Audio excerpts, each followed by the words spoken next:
사랑하는 형제 자매 여러분, 오늘은 요한복음 네 번째 말씀, 예수님이 주신 은혜로 우리는 영광을 볼 수 있다는 주제를 가지고 말씀드리고자 합니다. 본문은 요한복음 1장 14절 18절 말씀입니다.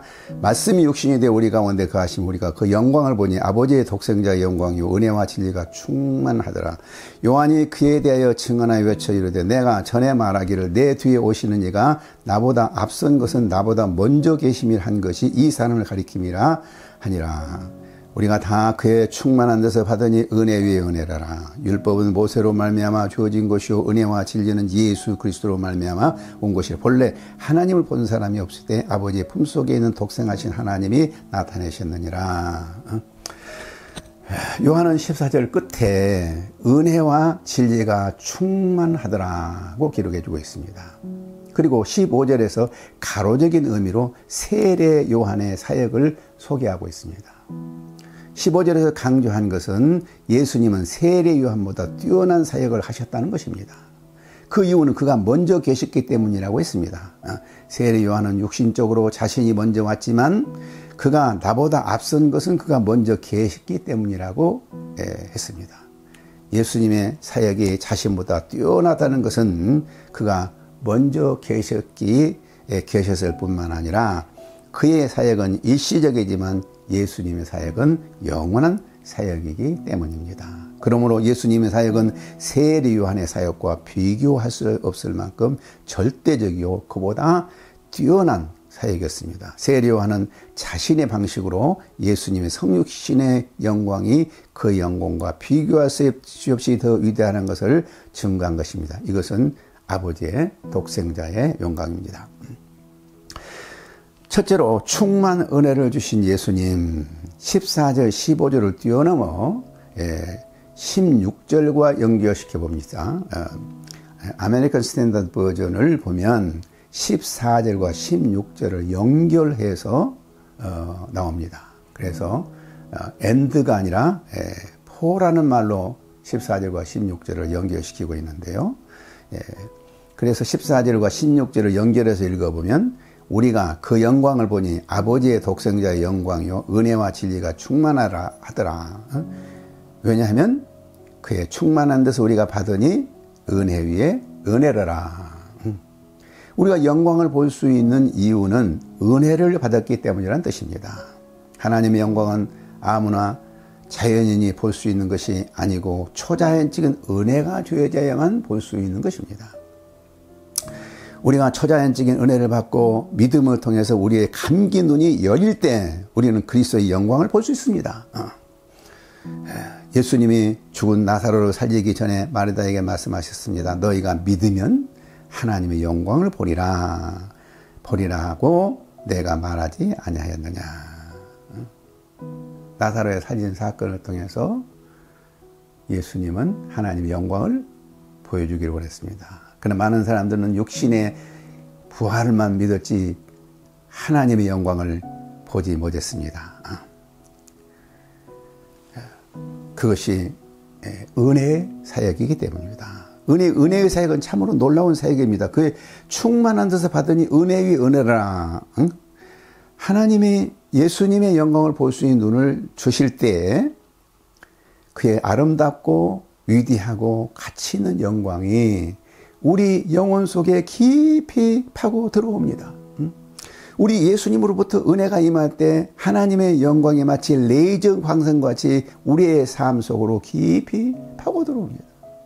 모든 사람의 눈에는 감춰진 하나님의 영광이 예수님으로부터 온 은혜가 임할 때 찬란한 하나님의 영광이 마치 레이저 광선처럼 우리의 영혼과 삶 속에 깊이 파고 들어옵니다. 그리할 때 그 영광이 비친 우리의 죄와 질병을 소멸시키고 우리의 삶을 거룩하고 깨끗하게 만들어줍니다. 우리 안에는 낙심과 좌절과 원망과 부정적인 생각들을 다 불태워버립니다. 이처럼 그리스도의 충만한 은혜 위에 은혜는 우리를 새 사람이 되게 하고 우리의 어두운 눈을 열게 하는 초자연적인 하나님의 능력입니다.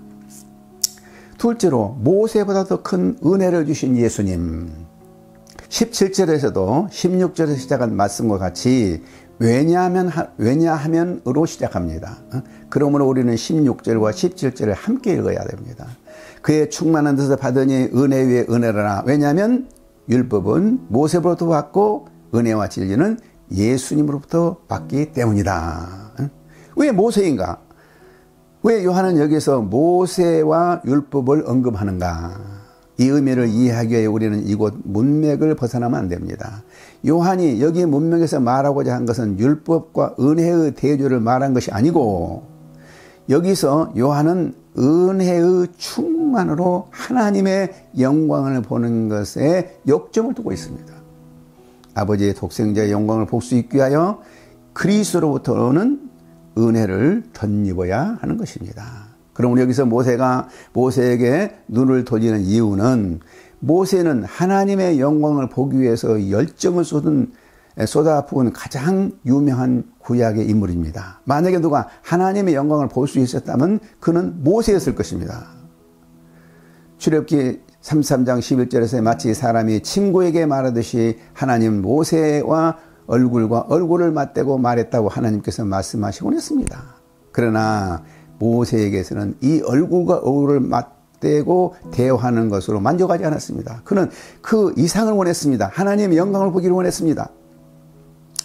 모세는 이렇게 말합니다. 내가 참으로 주의 목전에 은총을 입었사면 원하건대 주의 길을 내게 보이사 내게 주를 알리시고 나로 주의 목전에 은총을 입게 하시며 이 족속을 주의 백성으로 여기소서. 그리고 그는 더 나아가 중개자가 아닌 하나님의 영광을 보기를 원했습니다. 모세가 이르되 원컨대 주의 영광을 내게 보이소서. 그러나 하나님은 그의 영광을 보여주지 않았습니다. 왜냐하면 그가 영광을 보면 죽기 때문입니다. 그래서 하나님은 그의 등만 보여주시고 그 얼굴은 보여주시지 않았던 것입니다. 모세는 하나님의 영광을 보지 못했습니다. 대신에 하나님은 모세에게 돌판을 만들라고 하여 율법을 줬습니다. 모세에게 줄 수 있는 최고의 선물은 율법이었습니다. 하나님의 영광이 아니었습니다. 요한이 16절 17절에서 그리스도와 모세를 대조시킨 것은 율법이 은혜의 선물이 아니란 것을 말하고자 한 것이 아니고, 율법도 은혜의 선물은 선물입니다. 그래서 이 16절 영어 성경을 직역하면 그의 충만한 데서 우리가 은혜를 받으니 은혜의 은혜라고 번역할 수 있는데, 첫 번째 언급한 은혜는 모세에게 준 은혜입니다. 그 은혜는 예수님의 은혜가 달라요. 그 다음에 은혜 위에 은혜라는 것은 그리스도를 통해서 온 충만한 은혜와 진리를 의미합니다. 모세는 하나님의 빛의 거울이라면 예수님은 하나님의 빛입니다.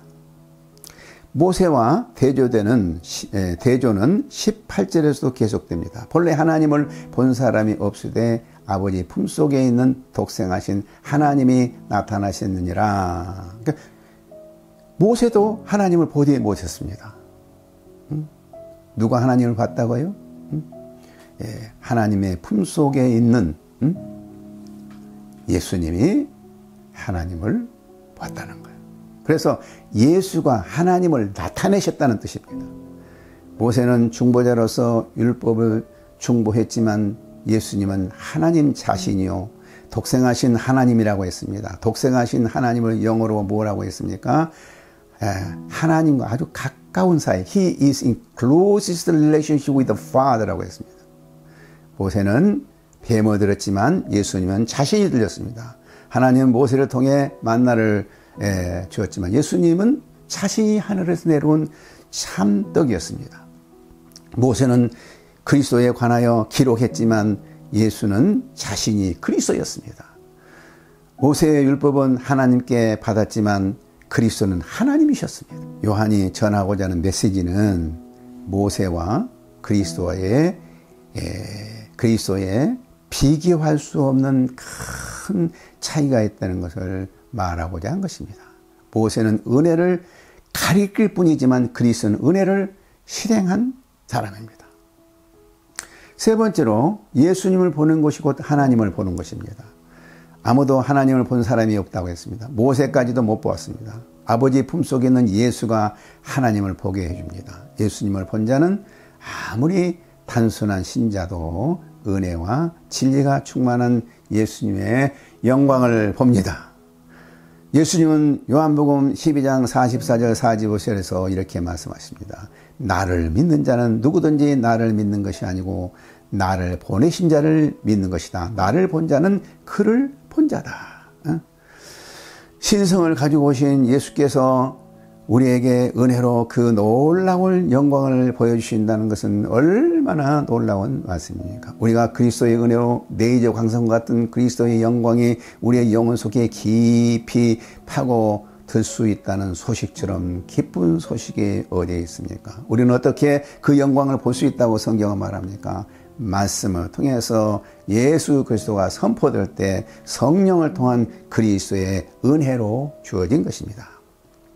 문자로 쓰여진 이 말씀이 성령이 임하게 되면 은혜로 역사하여 영적으로 죽은 자들을 살려내고 어둠 가운데 있는 자의 어두운 눈을 밝혀 하나님의 놀라운 세계를 보게 하고 그리스도 안에 있는 그 놀라운 보물을 볼 수 있게 합니다. 할렐루야. 그리고 계속해서 그리스도의 영광을 봄으로 우리가 거룩한 삶을 살 수가 있고 하나님의 능력을 덧입고 죄를 이기며 믿지 않는 자들이 도무지 상상할 수 없는 일을 해낼 수가 있습니다. 교회는 돈 많고 지식 많고 세상에서 명예와 지위를 가진 자들이 큰 일을 하는 것이 아닙니다. 그리스도의 은혜로 독생자의 영광을 보는 자들이 큰 일을 하는 것입니다. 어떤 목사는 이런 자랑을 한다고 합니다. 우리 교회는 의사가 몇 명이고 박사가 몇 명이고 법조인이 몇 명이고 교수가 몇 명이고 국회의원이 몇 명이고 장관이 몇 명이다.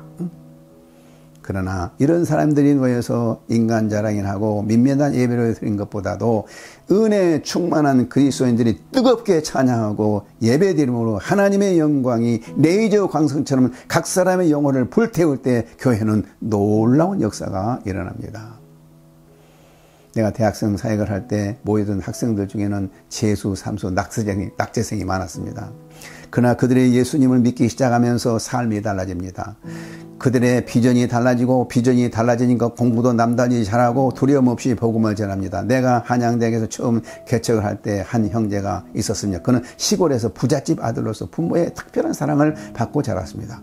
그러나 공부를 너무 못해서 재수, 삼수해서 겨우 대학에 들어왔습니다. 그러나 그는 대학 1학년 때 F학점이 너무 많아 학교를 중단하고 군대를 갔습니다. 군대를 갔다 와서 친구의 전도를 받고 성경 공부를 시작했습니다. 1972년 여름 수양회 때 내가 전한 누가복음 15장 탕자의 비유 말씀을 듣고 예수를 믿게 되었습니다. 믿은 후 열심히 공부해서 장학생이 되었습니다. 그리고 어떻게 하나 열심히 주님을 섬기는지 모릅니다. 한 번은 여름철에 예배를 드린데 선풍기가 없으니까 학생들이 너무너무 땀 흘리고 고생을 하거든요. 그러니까 그 옆집에서 옆집 건물에 식당을 하고 있는 식당 아저씨에 가서 한참 지금 사람들이 모여들고 있는데 우리에게 좀 선풍기 좀 빌려주세요. 그러니까 이 얼마나 식당 아저씨 야단을 많이 맞고 들어오냐. 지금 우리가 선풍기 빌려준 형편이냐고. 그러나 그가 매우 어리석은 행동처럼 보이지만 얼마나 주님을 사랑하고 양떼들 사랑하는가 하는 것을 생각하면 매우 귀엽게 보일 수 있습니다. 그는 학생 사에게 개척자로서 헌신하여 캠퍼스 개척에 큰 일을 맺었습니다. 그 후 미국에 있는 간호사와 결혼하여 평신도 선교사로 열심히 일했고 은퇴 후에는 인디안들에게 선교 활동을 하고 있습니다. 이런 자들은 바로 하나님의 영광을 체험한 자들입니다. 이와 같이 하나님의 영광을 체험하는 젊은이들이 수없이 나오기를 간절히 기도합니다. 감사합니다.